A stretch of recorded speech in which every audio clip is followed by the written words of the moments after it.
Hello दोस्तों, DAV ज्ञान channel में आपका स्वागत है। आज मैं आपके लिए हिंदी व्याकरण से कारक लेकर उपस्थित हूँ। कारक सभी क्लासों के लिए बहुत ही अनिवार्य विषय है। आइए देखते हैं कारक क्या है। कारक की परिभाषा: संज्ञा या सर्वनाम के जिस रूप से वाक्य के अन्य शब्दों के साथ उनका संबंध सूचित हो उसे कारक कहते हैं। अर्थात संज्ञा या सर्वनाम के जिस रूप से उसका संबंध वाक्य के दूसरे शब्दों से जाना जाता है वह कारक कहलाता है। कारक की विभक्ति चिन्ह क्या होते हैं? कारक को प्रकट करने के लिए जिन चिन्हों का प्रयोग होता है उन्हें विभक्ति चिन्ह या प्रसर्ग कहते हैं। यह संज्ञा या सर्वनाम के साथ जुड़ते हैं। कारक के 8 भेद होते हैं। प्रत्येक कारक के विभक्ति चिन्ह अलग अलग होते हैं।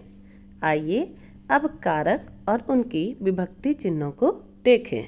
कारक और उनकी विभक्ति चिन्ह: कर्ता ने, कर्म को, करण से के द्वारा, संप्रदान के लिए को, अपादान से अलग होने में, संबंध का के की, अधिकरण मैं पर, संबोधन हे अरे, ये सभी कारक और उनके विभक्ति चिन्ह हैं।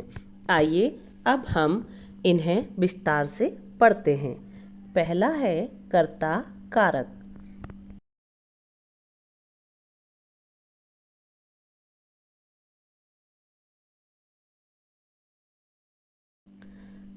कर्ता कारक: महेश ने पतंग उड़ाई, भारती ने पत्र लिखा।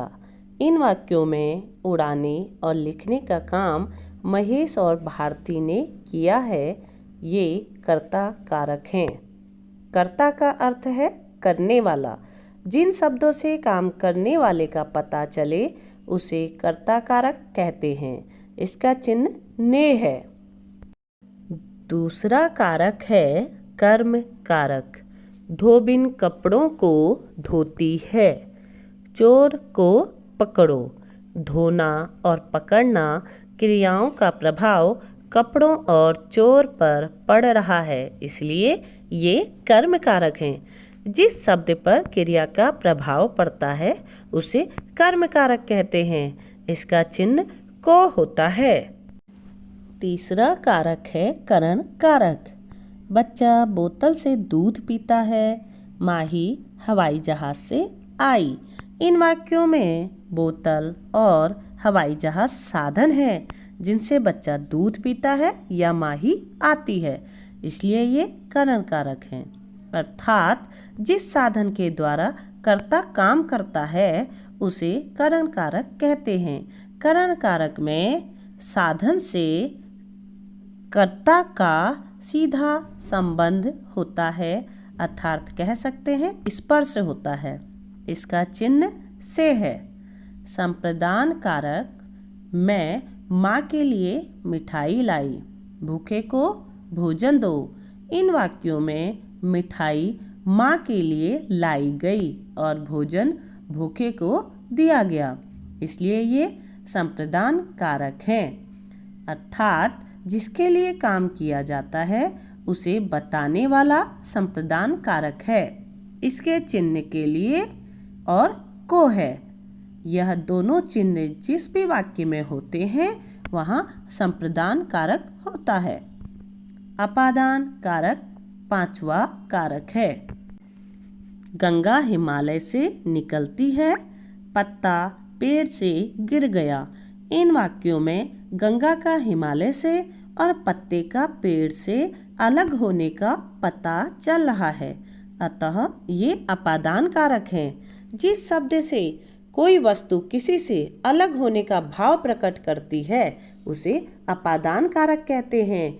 इसका कारक चिन्ह भी से होता है, किंतु पहले करण कारक में से स्पर्श का पता चलता है, जबकि यहाँ अपादान कारक में से अलग होने का पता चलता है। छठा कारक है संबंध कारक। यह राधिका की गुड़िया है, वह दीपक के घर जा रहा है। इन वाक्यों में दीपक और राधिका का संबंध घर और गुड़िया से, के और की से जुड़ा है, इसलिए ये संबंध कारक है। जिस शब्द से किसी व्यक्ति या वस्तु का संबंध दूसरे व्यक्ति या वस्तु से प्रकट हो उसे संबंध कारक कहते हैं। इसके चिन्ह का, के, की होता है। 7वां कारक है अधिकरण कारक। अधिकरण कारक में टोकरी में फल रखे हैं, छत पर मोर बैठा है। इन वाक्यों में रखना और बैठना क्रियाएं टोकरी में और छत पर हो रही हैं, इसलिए ये अधिकरण कारक है। जिस स्थान पर क्रिया हो रही हो उसे बताने वाले शब्द को अधिकरण कारक कहते हैं। इसके चिन्ह में मैं और पर होते हैं। लास्ट अंतिम कारक है संबोधन कारक। अरे आप आ गए, हे प्रभु मेरी सहायता करो। इन वाक्यों में अरे तथा हे आपको और भगवान को संबोधित करने के लिए प्रयोग किए गए हैं, इसलिए ये संबोधन कारक हैं। जिस शब्द का प्रयोग संबोधित करने या ध्यान आकर्षित करने के लिए किया जाता है उसे संबोधन कारक कहते हैं। इसके चिन्ह हे और अरे हैं। आशा है आपको यह वीडियो अवश्य सहायक होगी। कृपया मेरे चैनल को लाइक एवं सब्सक्राइब अवश्य करें, जिससे आप ऐसी ही अन्य वीडियो को पा सकें।